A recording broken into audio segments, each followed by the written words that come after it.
Everybody. Welcome back to Speed Tips by Bob and Chad, episode number 78. Uh, how's everybody doing tonight? We hope that everybody's thawed out. We had a fairly nice day down here today. I think it got to 62 degrees. The weekend sure wasn't much. None of our local stuff. I don't even know hardly anybody. Davenport down here in Iowa raced, and Beatrice, I guess, raced. Nebraska, but there wasn't a whole lot going on in the state of Iowa, that's for sure. So anyway, you should have got all of your indoor things done, and thinking that one of these Fridays and Saturdays and Sundays is going to be a nice day again. And the weather forecast for next weekend doesn't look all that fantastic. No, the weather is definitely not agreeing. There's an old wives' tale, like I think in Wisconsin it's supposed to snow on a robin's back like 3 times before spring. Yeah. Well, it snowed this morning, and I think that was like 17 or 18-ish. So oh geez, it can be done anytime. I would think so. Yeah, no doubt. Well, didn't you guys get a bunch of snow towards the end of last week, like 4 or 5 inches? Yeah, well, last Sunday we got 20 inches. So oh, really? Oh, that's when the power was out and our internet was out and our phones were down. And last week was definitely a week to forget. So many issues and problems, and and now it's all gone. So now we're back to grass trying to turn green, and the river's flooded, and that's a mess. And a week ago we were pretty sure that me and my family and my mother-in-law and their trailer were going to lose our campers on the river, but it looks like it's going to be a photo finish with the flood there. So been a crazy spring, but definitely ready to go racing. Now your camper's on the Mississippi River, right? That's my wife said this weekend that we're spoiled with that riverfront property, but in a situation like this, it's very nerve-wracking to know if you're going to have that trailer when you get there or not. So. Yeah, I can only imagine. There's no doubt about that. That is for sure. Yeah, I don't have any riverfront property. I'm in the no flood zone for most of the part of it. We had a question from Dan, and actually, Dan, I've got a response for you from the last show. I got kind of confused when you were asking about the degree of the steering wheel turned going into the corner, and I had told you 20 degrees. Well, actually, that depends. I never clarified the fact that it really depends on the racetrack itself, because I know when I went to Marshalltown that Friday night, the following Friday night, and at Marshalltown, I can go in the infield and watch the races, so you can actually see the drivers. You're actually pretty close to what's going on, and of course, it's only a 3/8 of a mile racetrack, so you're pretty close to what's going on. Anyway, those guys were probably turning. It was really dry, slick, and I bet you they didn't have 5 degrees of steering wheel in it. I mean, they'd roll into the corner, lift, and the car would kind of start to take its set, and then it was kind of yawed out most of the time. I mean, they weren't hanging it out a lot, but I mean, they were still rolling through the corner, getting into the corner and through the middle of the corner. It wasn't, there was a maximum of 5 degrees. When putting your car up for the winter, do you not leave pressure on the lift? I did, and the fluid leaked by the piston and got on the wrong side of the piston. So when I raised the car up, one cylinder could not extend, and it bent the aluminum lift. Oh man, that would be a bummer. Yeah, I never thought about that. That's 2,500 pounds sitting on that lift for an extended period of time. Maybe a guy needs to make some sort of bracketry or whatever so that you can lock it in place or something so that the pressure is not on those cylinders. But yeah, that's good to know. Jeffrey says, good evening, gentlemen. Well, good evening, Jeffrey. We're we're having a good time. We had a good day today, and I know Chad said earlier he had a pretty good day. So we're excited about. I think the weather this weekend is not going to be summertime weather, but I think there's no rain, so hopefully we'll be able to get some racing in.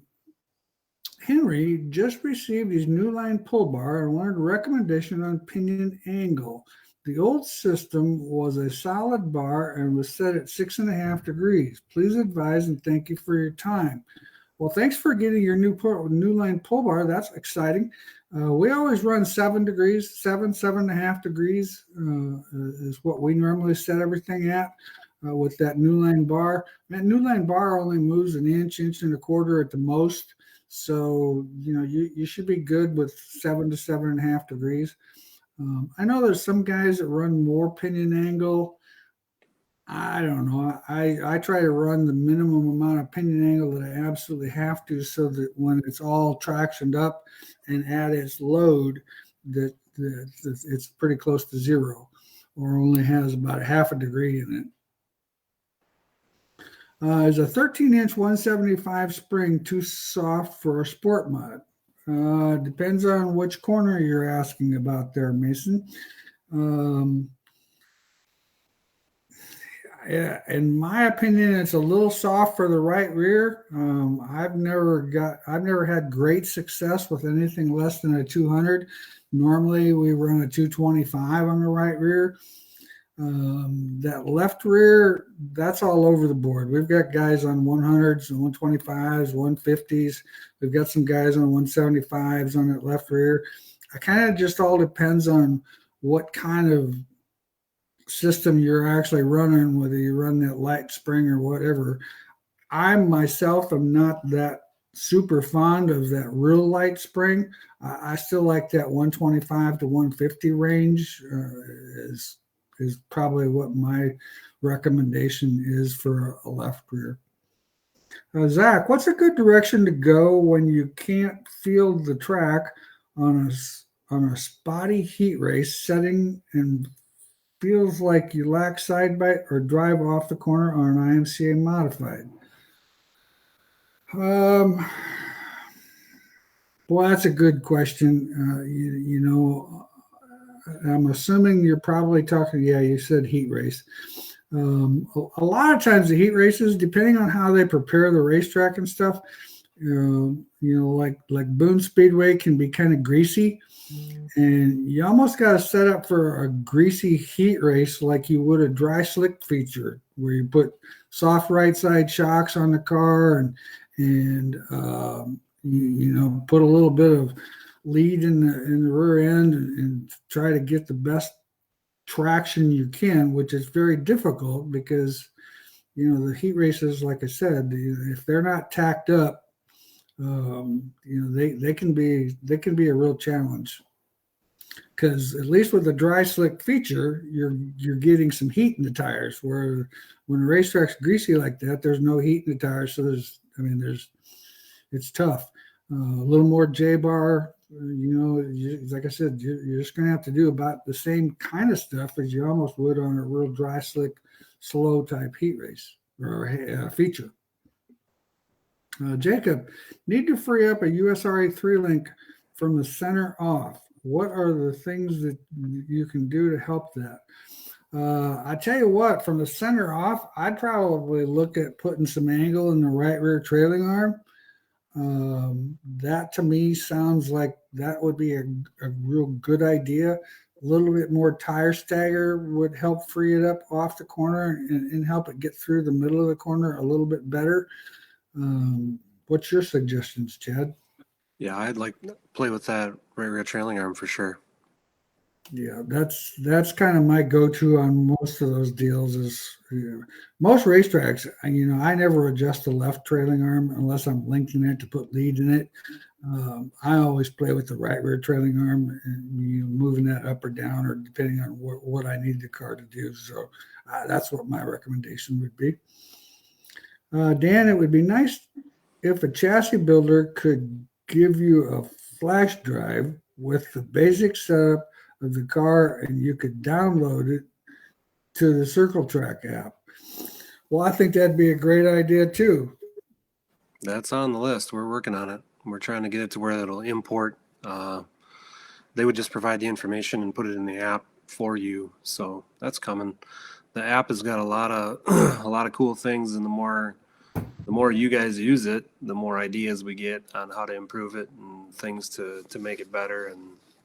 And the chassis setup stuff is definitely one of them. Getting the basic sheets from the chassis builder input into your app. I know that one of the chassis builders is having one of their employees going in to some of the apps and putting all the info in there for each driver. And so yeah, it's kind of a learning thing as we go, but we're definitely working on something there to import for sure. Anthony, opinion on pull bar angle and length for UMP modified open motor. In my personal opinion, I would probably run 15 degrees of pinion angle, and I'd probably run a 30-inch bar, 28 to 30-inch bar would be probably my suggestion on that car. I know, Chad, you work with a lot of those guys more than I do. What? A lot of what we see in some of the UMP cars is where they're real short. The pull bars are real short to get a lot of instant traction, and that's great. You know, you got massive horsepower, so you think you need that short bar to get that instant traction, but the problem is you lose it. So I'm a bigger fan, like you said, like a 30. You know, some of them cars have a 24 in it. If you put the 30 in there and just change the angle so you carry the traction down the straightaway farther, I think you have a whole better balanced package if you try to maintain that traction going down the straightaway and control that instant traction, you know, in a different aspect than a little tiny short pull bar, because it loses the traction so quick. Yeah, that's the problem. I mean, they traction up quickly, but then the traction's gone, and then the customer says, "I have no traction once I get up off the corner." Well, that's kind of notorious for a short pull bar with a lot of angle in it. That's kind of what it's supposed to do. Yeah, tuning the length and angle and location is very important. Almost more important than the rate. We're picking up 2,000 pounds, 2,400 pounds. So, I mean, once you tune the pull bar to the rate, if you have a pull bar that lasts, you make more gains by the location and length of the pull bar. Yeah, that's my opinion too. Mason, the right rear corner, LO, sorry, it's too soft, and the right rear load on the IMCA makes it three-wheel really bad and feels unbalanced. That 175 is going to make it feel, it's going to definitely make it do that three-wheeling thing. There's no doubt about that. I would also check to see your rear end alignment. You know, I'd make sure I always string line my left side tires, and make sure that the rear end's not too far to the left, because that will help the car carry the left front too. But that soft spring's it's just not resisting when the car goes through its tractions up and everything, it just falls on the right rear because there's not enough spring there. I keep my car shocks the same all the way through the night and make bar changes or angles and offsets and stagger changes through the night.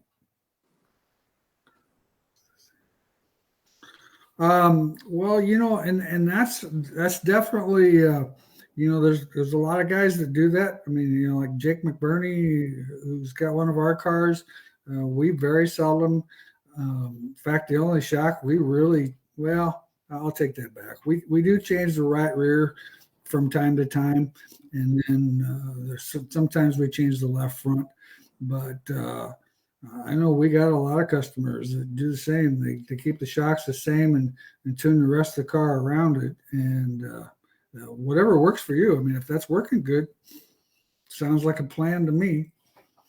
You know, that's one thing about it. The biggest thing that is most important to understand about your race car is understanding your race car. Make sure you understand if I make a change, how this change is going to affect other things, because everything has an opposite and an equal reaction. So if you make a change in one part of the car, understand the fact that can change your balance to the point where making the car unbalanced is going to be kind of like what Mason said about his car being falling over on the right rear. That's just one of those things that you got to have a balanced race car. The car's got to be neutral to drive, so that when you make adjustments, you make minor adjustments. But once again, when you make an adjustment, say if you change a spring, or if you change whatever you might do, change the left rear trailing arm, up a hole or down a hole, or right rear, whatever, understand how that's going to affect the rest of the car, so that you make sure you do the change. And say, a lot of times I'll when I'm working with a driver, I'll say, I can help you here. Can you sacrifice a little bit here? Because if we sacrifice a little bit here, I think I can make it a whole lot better here. Is that what you want the car to do? And then the driver can kind of decide on, yeah, I'm pretty good here. Yeah, that would be a good idea. Or no, I can't sacrifice any here. We better not do that. So it's just always when you're making changes, just look at the fact of the balance and how it's going to affect the balance of the car.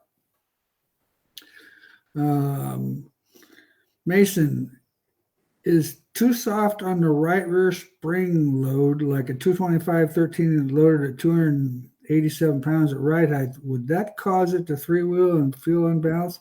I don't think with that 225, unless your rear's too far to the left, I don't think you're gonna. I think that's gonna help that car be balanced if you go to a 225. We've got some guys out there that run 250s. I'm not saying that doesn't work, but sometimes a 250 can be a little too aggressive on the right rear coming off the corner and make the car feel a little bit free, a little taily coming off the corner. So I kind of always, stuck with that 225. But load-wise, that all sounds pretty good. I wouldn't think that would make it feel unbalanced. I think that would be pretty good. Yeah, it's probably, three-wheeling is either a wheel maybe offset wrong, look at your right top rod to set the car back down, angle up. Your left bottom rod could be making it pick up the left side too much and fall on the right rear too hard. So there's a lot of things on that wheeling thing, more so than just the spring. Yeah, and having that right rear bar, that's a good point. I'm glad you mentioned that. Having the right rear bar sort of flat, not having enough angle in that right rear lower bar on a 2-link car or a 3-link car would definitely make the car kind of fall over on the right rear and try to lift the left front, because what it's doing, if you don't have enough angle in there, when the car rolls over, you lose angle anyway, and then it's trying to push down on the frame instead of pushing up on the frame, and so that's going to cause the car to feel a little unbalanced too. Let's see here. I'm seeing modified. Okay. Aaron, what is it going to do to an IMCA modified to put a 4-inch offset on the left front versus a 2-inch wheel and a 1-inch in the right front instead of a 2-inch wheel? Well, it's going to change your left side percentage substantially. Now, keep in mind, the further we go out on the right front, there's going to be more scrub involved when you counter steer the car. So sometimes, I don't know. A lot of guys, I've seen guys running that 1-inch wheel on the right front, and I think with some tires, I think that works pretty good. With some of the limited tires, I think it actually makes it to the point where it just makes that right front corner feel mushy. And what I mean by mushy is it kind of feels like it's got a soft spring, but it just rolls, and it just makes it lazy. The car doesn't respond as quickly, and you're just getting. In fact, I was talking to another chassis builder about that the other night at Marshalltown, and then another chassis builder come up and joined in on the conversation, and both of those guys had tried that 1 inch wheel and said they went back away from it because it just felt like there was no load on that wheel. It was out so far that you couldn't feel it right front like you should. Well, anytime you make that offsets of them tires, if you put that right front out there, you're essentially tucking the right rear in farther. So the initial tight feeling going into the corner is hard to overcome that, even though the spring rate is softer and you feel like it should maybe turn better with a softer spring. But man, playing with them wheel offsets and moving that around, that just makes the car so tight on that initial turn into the corner that I think it's just going to hurt the balance myself. Yeah, I agree. I think it really makes the car very unbalanced. John, thanks for all the time on the BMOD open motors you spend on your show. Does anyone run electric fans? Well, thanks, John. I didn't know we talked much about BMOD motors, but that might be Chad because I wouldn't know much about them. Does anyone run electric fans? That was a fad, and I know some people tried that stuff at one point in time, but I think they've made so many improvements on the actual fan that, well, when you run an electric fan, you've got electricity.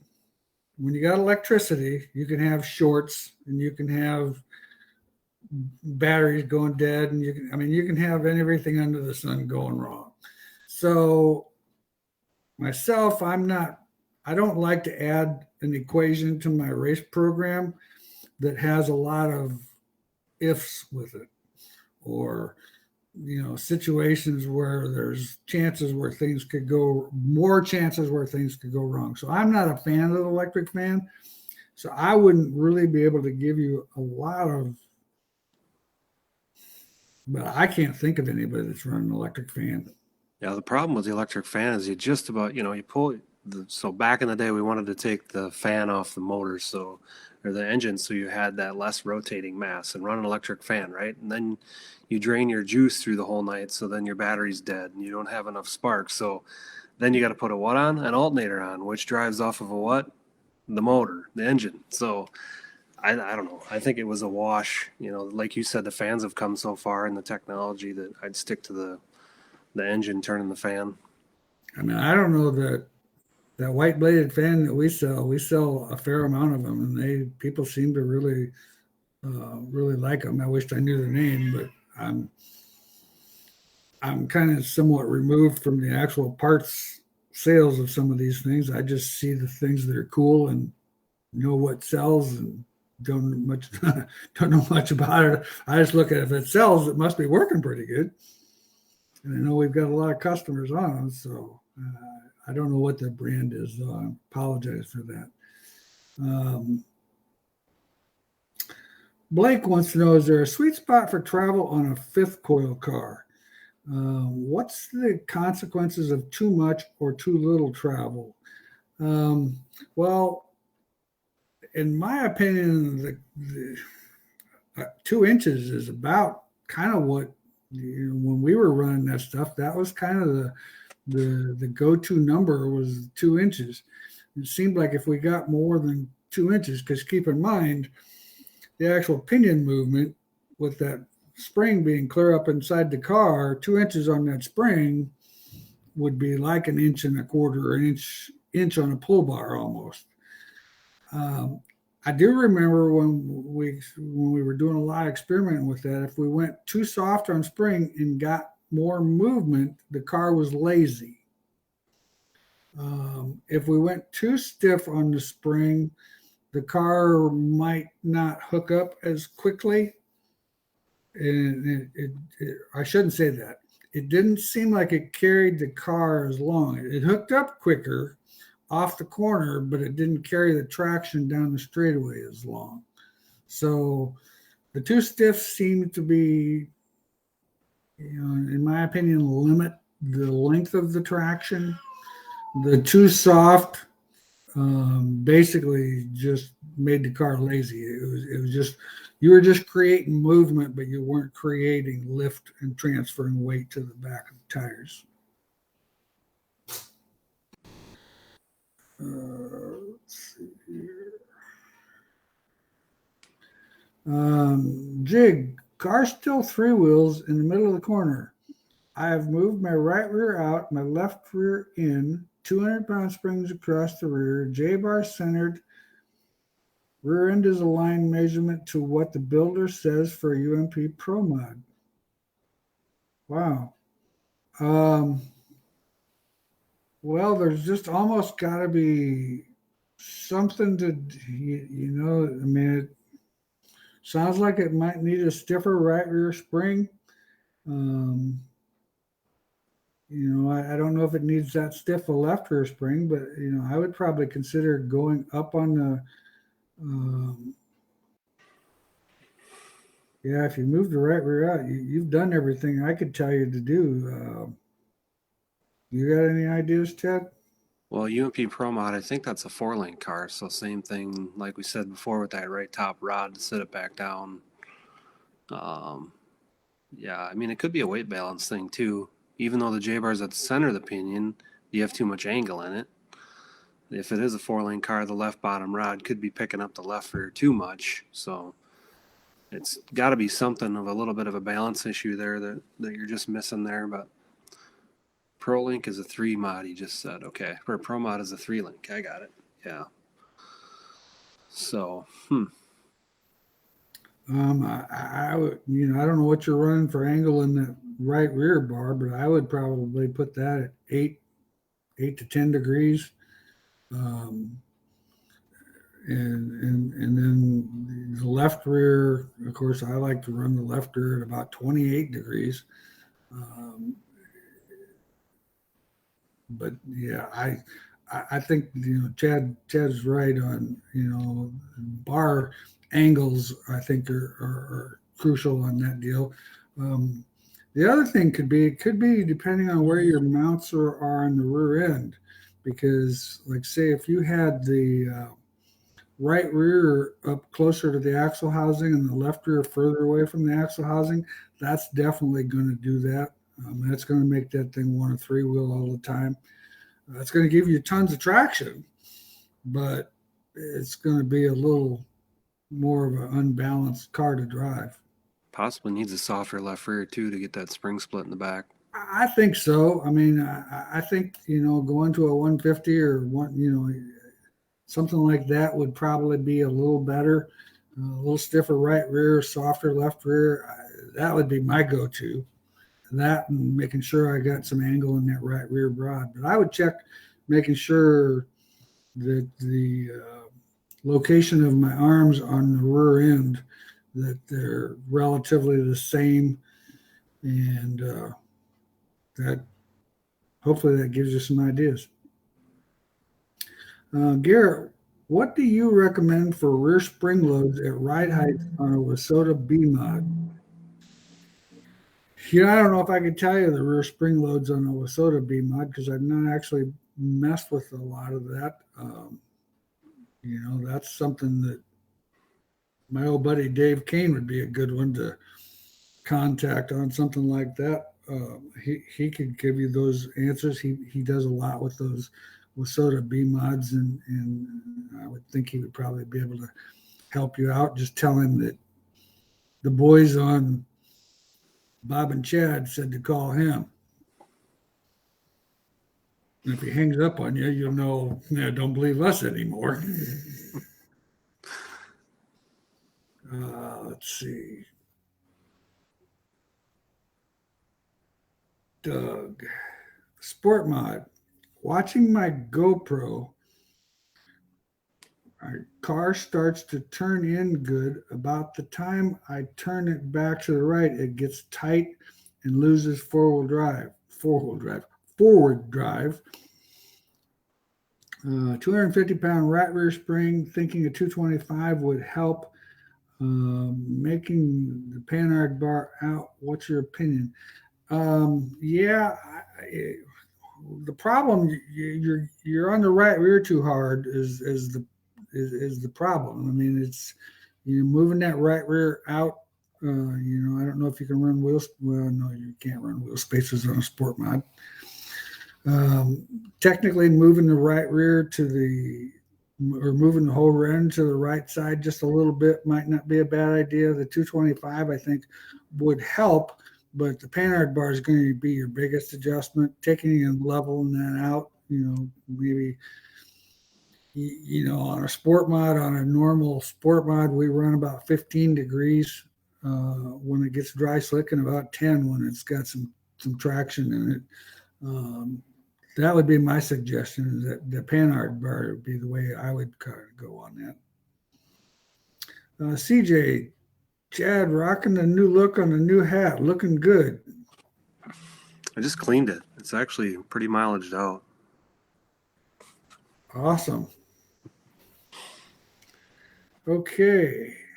Chad, can you explain what you can do on a Circle Track app a little more in detail than the video shows? I have some drivers down here in Oklahoma that are thinking about getting it. Just wanted to know a little bit more about it. Well, Zach, what do you want to know a little bit more about? Yeah, so all your maintenance, all your setup notes, what you do at the track as far as adjustments. And I actually logged out of mine because I was testing something today, and my login is on my desk. I don't remember my login. But all your measurements, all your you can set up multiple chassis. So if you're a guy that has a mod and a stock car, you can have both them in there.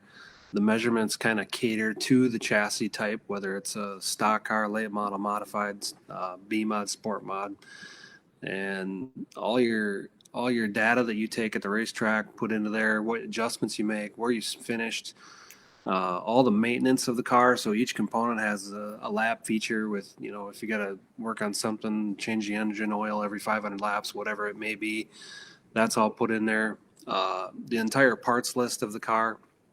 So basically every part that's on there, you can put the part number in there, the website or phone number, wherever you buy it from, which eventually should be a one-touch ordering coming soon. So you could put the company, whether you run Bob's Shocks, it would go right to the website or their phone number. So you could call them right from the app with the part number you got. And then the on-site, at track tuning. So you pick whatever you have. If you have a stock car and you're tight in, it'll give you a list of possible changes to adjust the car to make it handle better. So just a ton of information in there. Some guys are using all of it. Some guys are using just the tuning. We just built one big massive thing, and you just choose how much data you want to put into it and use it. Yeah, I think it's endless on what you can use. It's just up to you on how much you want to use. I know some people think it's overwhelming. There's some of it that sometimes it actually is a little overwhelming for me in times, and then I just have to kind of think back and go, wait a minute, I'm just wanting to answer this question, so I don't need to get all Twitter-pated about the fact that there's all this stuff in here. And you just use what you want to use, and it works really well. One thing I want to tell everybody, make sure everybody, Harris Clash, 105 days away. We're getting ready for that. It's an exciting event. It'll be on IMCA TV for all of those customers that are way out of state or too far to come. Make sure, of course, I'd like to see you come and enjoy the evening with us. It's always a great time. And Chad helps us out quite a bit on that deal. And we have that Race of Champions, and it's a lot of fun. And Deer Creek does such an awesome job. I mean, I couldn't pick a better place to host a racetrack or host a race. I mean, those guys treat you like gold, and they do everything under the sun to make sure everything goes well. And they just put on a heck of a show. So mark that on your calendars. August I think it's August 8th. I didn't look at the actual date. But anyway, coming up here in August, won't be too long before we'll be into August. I mean, this, of course, is April, but it goes pretty fast. 105 days. Okay. Continuing with my new pull bar, the length is 35 inches and running a sport mod with about 430 horsepower. The solid bar was 19 and 3/4 inches. Is the new bar too long? And what kind of changes should we be looking at with the new bar? Old bar was mounted in a different location, and is the reason the two links. Not leaving you out, Chad, but love all my weird stuff and have a lot. Henry, I would probably call Bobby tomorrow. If that thing is 35 inches long, that sounds a little long. I'd rather see you be in that 30-inch range. And it sounds like maybe you got somehow or another you got the wrong tube with the bar, or some communication deal we messed up on there. So give him a call first thing in the morning and tell him your situation there, and tell him that the length is 35. And I'd really rather see you be in that 30-inch range. You'd be a lot better off. Is it a sport mod with a pull bar? That's not even legal, is it? Well, it's he's running a sport mod with 430 horsepower. If it's an IMCA sport mod, that bar is not legal. You are correct. Maybe there's some mod. Oh, he's in Ohio. I got it. Okay. Limited horsepower, limited. 3 link. Okay. Not necessarily an IMCA sport mod then. Okay. It calls it a sport mod, which is maybe what they call theirs out there is a sport mod. And for yeah. Well, originally when I read that myself, I was thinking, somebody needs to ask some more questions here. Awesome.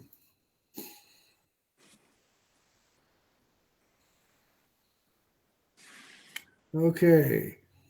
Ethan Henry, he said 30-inch bar is what they would normally run. I would agree. CJ says the Pro Mod is a 3-link. Yep. I think we addressed that.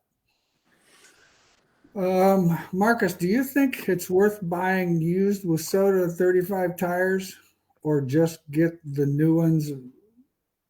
Rookie street stock driver, thanks. Honestly, in your situation, due to the fact that you're a rookie and you're wanting to kind of save a couple bucks, I would line myself up with one of those guys like Dave Kane, or one of those guys up there that run those tires maybe 1 or 2 nights and sell them, because their takeoffs are going to be, they're going to save you some money, and they're going to probably be in pretty good shape for what you're going to want to do with it. I think that would be my suggestion. I mean, some of those guys that don't run the tires very long. Otherwise, I mean, you can't beat a new tire. I mean, new tires. I mean, it's just like new tennis shoes, man. You got all kinds of grip, and they're solid, and they feel good. Jake says, thanks a lot. Love the show. Appreciate it. Well, we have a lot of fun with this show. We look forward to it every other week, and we have a good time. And Chad and I get to hang out and talk race cars with you guys for an hour. So it's a lot of fun. I look forward to it. And let's see. Jason, converting an A mod to a WISSOTA B mod. On the right side, I put a slider in front of the axle tube. I need to install an upper shock mount behind the axle. Any information on angles the shock should be setting when this car is setting at right height? If you're behind the axle, I would tip it backwards 5 degrees and tip it in 10. That's going to give you a good location for that shock. That rear end's going to move back under steer a little bit, so that's going to keep the angle in there. It's going to work with that angle. And when the car rolls to the right side, that 10 degrees, in fact, even 15 degrees wouldn't hurt anything. Yeah, I like having a little bit of angle on that right rear shock so that when the car rolls, and it rolls to the right rear, that it rolls all the energy on that shock rather than tipping it in or out.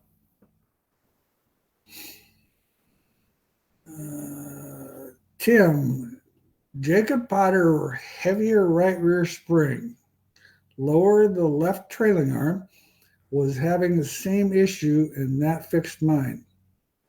Yeah, well, that yeah, definitely not a bad idea. Thanks, Tim. We appreciate you chiming in on that.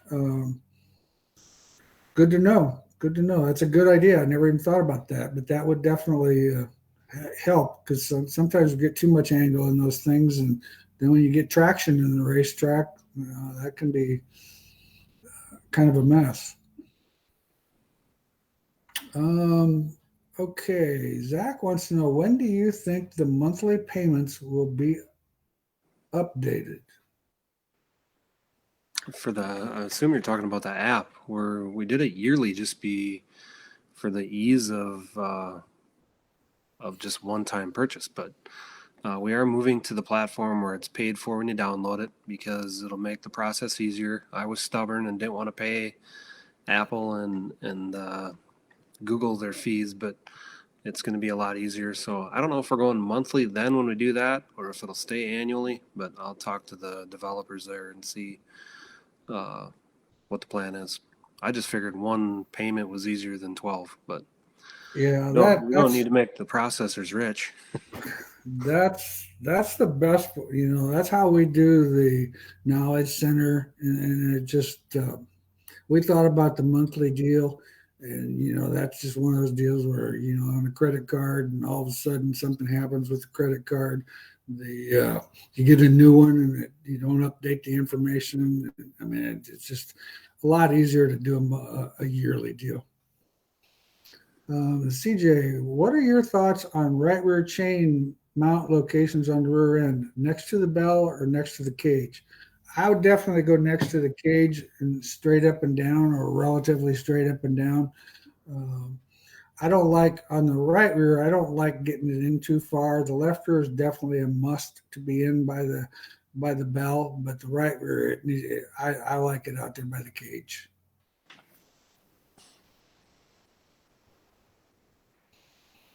In Ohio, 4-link. Jeff, 2020 GRT feels bound up between the left rear and right front. In the standard running BHE setup, what have I missed, or what could I check?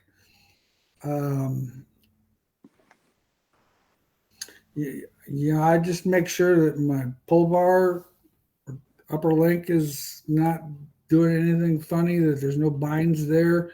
Make sure that there's no binds in anything, because I mean, it feels bound up. That could be too much left rear load. You might have too much load on that spring.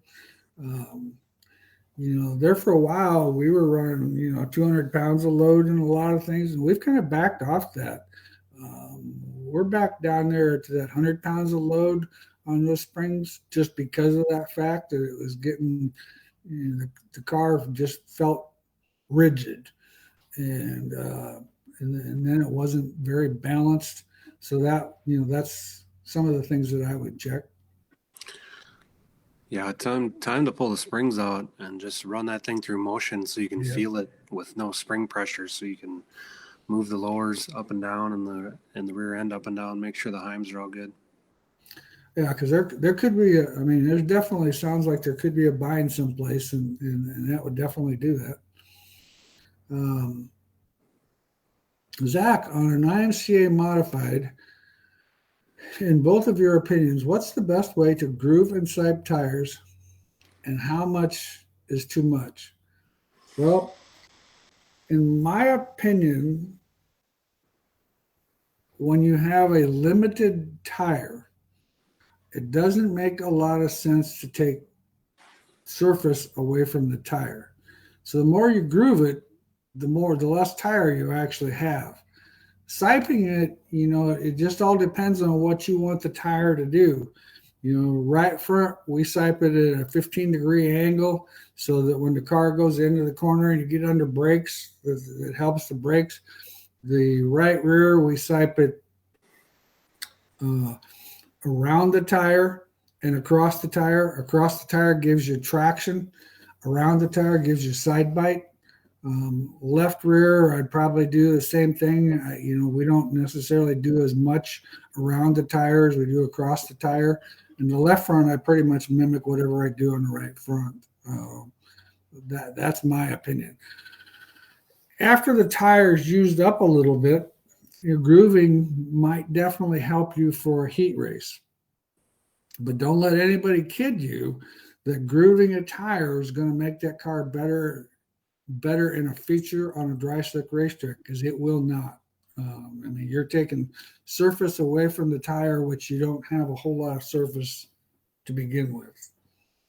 Yeah, and don't sipe to the full depth of the groove, right? You want to sipe for the amount that you're going to take off in that race, basically. So definitely something to watch. I know that we made a sipe setter for setting your blades. A lot of guys are playing with setting that at an angle, so they're doing different depths on their traction sipes so that their leading block is stiffer than so it doesn't flex as much. So there's a lot of different techniques you can do with the siping there, depending if it's a heat race or a feature.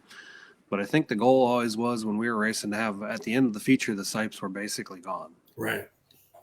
Yeah, that's the best that you can do, or at least by the time you buff that tire again, the next time, that they're pretty well gone. Jim, hi guys. Thoughts on a 4-bar left rear with soda modified? When do you suggest moving the lower bar up, down on the cage? Most seem to be 4.5. Some say to drop lower on the bar rather than raising it on the front. What would your opinion be on that, Judd? Well, you got to be careful, because a lot of guys will move that left bottom rod down on the cage to slow the motion of the cage to get traction. But however, you're putting angle in there, and that gives you traction. But what does it do? It steers a lot more. So what'd you say earlier about the balance, understanding the cause and effect? So I think when you want to lower it down to get the traction, you got to lower it on the frame and the cage so that you don't oversteer. And then you get the slowing effect of the suspension cage. And what you want to achieve there for traction without over roll steering. So I can't express that enough. No matter what you're doing on the 4-link, whether it's the right rear or the left rear, to have that baseline steer number of your roll steer. And you're always thinking about that, no matter what you do, because that's one of the main things we see is people over roll steer. They'll make adjustments, and then they oversteer, and they're wrecking their drive shafts or bottom of the drive shaft out. They don't know that, and they have no traction because they just did something to make traction, but they have a solid drive shaft, which is no traction. So it's definitely, the 4-link suspension is the hardest that there is to tune, but in my eyes, keeping that steer in the same spot is critical. So I'm not a big fan of just lowering it on the cage because of that, because it adds drive angle, but it adds so much more steer. So if you're looking for that going down to get traction thing, you got to do it on the frame and the cage, in my opinion. I would agree with that. Tom, 3-link rear suspension, what's the difference of running the lower control arms off the front center of the rear end compared to running the control arm mounted underneath the rear end? Well, the thing, when we've tried that, and we had a car we messed with a few years back that wanted to try that front, having them off the front. And what that did was it eliminated some of the steer of the car, so it made the car quite a bit tighter. and ended up having to have stiffer springs in that car because you didn't have the upward angle motion of with the trailing arm being below the rear end. As the rear end wraps, you've got spring stiffness in a sense in the suspension. So we ended up going stiffer because of that. The thing that I didn't like about it was this: it took too much of the steer out, and of course, by the time you go to the front of the rear end, you can't run the angles that we run on the others. So, in my opinion, we went away from that. It's erratic. Yeah, it was. Yeah, it's very erratic and unpredictable.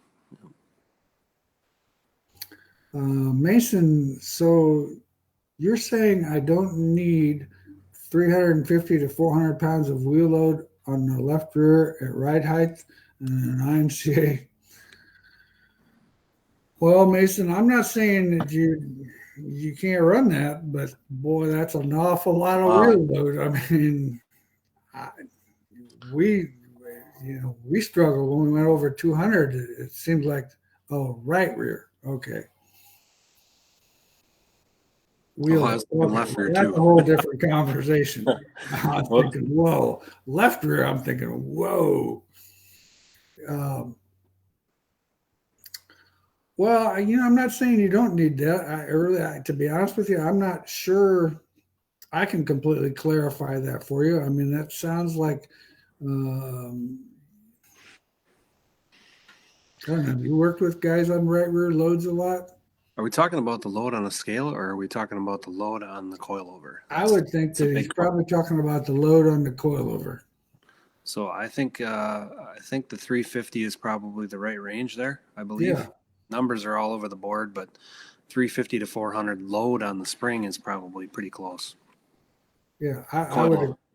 Yeah, coilover. That's what he said. Yeah, no, that I would have to say no. We must have been confused, Mason. We were talking about something else, and apologize for getting you confused there. But no, 350 to 400 pounds of load on the right rear and right height on an IMCA modified with a 13-inch spring. That's pretty common. Okay, well, we've got just a few minutes. We've got time for a few more questions. If you guys have got any more questions, I'd like to address the load stick, the first recall. Oh yeah, go ahead. The first recall in the history of Weir's Machine. I don't know. A lot of you probably are customers and got the email, but we had some defective load sticks that need to come. They don't need to come back. We'll send you a new one, but what you need to do is inspect the welds on your load stick. If there's any little bit of cracking on it, send a picture, email it to weirsmachine@gmail.com, and we'll send you a new one. We kind of oversighted the fact that one of our suppliers where we get the nuts to make those from was using the wrong kind of steel, and we totally didn't check what they were using until we had a problem. So it's unfortunate and unacceptable, but we're going to make a better product at the end of the day. So we're eliminating one complete weld, and we're going to machine the tube ourselves and just weld the one nut in the other end that'll be made out of the right steel. So kind of embarrassing. I was really upset. We've had a lot of angry customers, and I understand the rage and the anger because the tools become so handy. But we survived the first 90 years without a load stick, so taking a couple weeks off without the load stick is probably something we can all work through to have a better piece at the end. And thankfully, nobody got hurt. We had one failure, and that's unacceptable in my book. So we had one customer call and was really upset, and I said, just tell the next guy that called that's mad, they should see how mad that Chad Weirs is. So do apologize if anybody has one. Make sure you inspect the welds on it. If there's any bit of cracking on it, we will send you a free one. No need to send it back. We'll just ship you the new one to replace it. So we got that taken care of. Awesome. And it happens. Yeah. Those things in manufacturing, I mean, it shouldn't, but. Hey, I got a GMC truck. It's already blown the motor, had a wheel cylinder recall, and it's had 3 recalls since that. So, I figure that I'm doing pretty good for one recall in 26 years when my truck's had 5 in a year. So I But can't what even year's your imagine what truck? the, huh? What year's your truck? A 22. Ooh. Yeah. Ooh. I sure hope there's nothing going wrong with my truck. I had all those problems with my 19, but it had 127,000 miles on it, and then I started having that camshaft failure, and Well, things go wrong with age. We all know that. gosh. Um, Tom, how much caster is too much? I never go over 6 degrees. You know, our standard setting on a right front's 5 degrees, and a left front is 2 to 3. And it depends on what spindles you're running. If you're running the three-piece spindles, you will be in that 5 to 6 range. Um, if you're running the actual Pinto spindle, on the right front is 4, left front's 2. But with three-piece spindles, we go 5 to 6 on the right front and 3 on the left front. Where's 3-link recommendation starting location on the rear end? I'd start them both in the 4.5 middle holes is where I would start. Is that where you start yours? Yep, that's what we do. We start them both in the 4.5. We will adjust on certain racetracks and really dry slick racetracks. We will raise it on the rear end on the right side, but I never change the left side. And we only raise it a hole. We don't raise it very far, just one hole. We go up to a 3.5 of the 4. That works pretty good. I mean, that's pretty decent. So, you got any big plans for this next weekend? You going racing anywhere? Or? No, I'm going to a concert in Milwaukee, Shinedown. Awesome. Well, that sounds like that'd be more fun than standing at a racetrack where it's 37 degrees. Well, they already called off the local stuff here, so Oh, have they really? yeah. I suppose. Marcus, what do you think I should start out with for wheel offsets on a Wasota street stock big 3/8 half or heavy bank? I don't actually have my book with me, so I'm not as familiar with that Wasota street stock as I should be. If it was a Wasota Midwest modified, I would be 2-inch wheels on my right front, left rear, and right rear, and a 3-inch on my left front. Now, not being as familiar with the rules, if you've got a specific rule that you have to go off of, but that's a pretty good offset package that we run on the modifieds and run on the sport mods, or run on the Wasota B mods or Midwest modifieds. So that should get you something to look at. I'm going to have one of my books here at home because it's in the book, but I don't remember it off the top of my head. Our school book. Cool. 2 weeks. Is that the next gig? 2 weeks. So 2 weeks. Today is the 24th. So we will probably see everybody on the 8th. And Hopefully it's warmer. I sure hope so. This is this weekend probably just about that sitting there watching NASCAR races got to the point where there's got to be more to life than this. Not that I didn't enjoy watching the NASCAR races, but still I'm thinking, the dog and I are sitting here looking at each other thinking there should be something we should be doing. Fran, how do you get more dig and drive off the corner? That's a loaded question, man. Jake Tim's been trying to find dig for 2 weeks. Yeah, I just left rear trailing arm angle and a little bit of trail under lead in the car. Those type of things would be pretty good.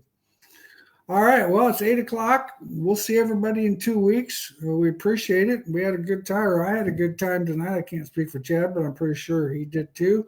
And we'll see. Hopefully, you guys will get to do some racing. Yeah. Thanks, everybody. All right. Thank you.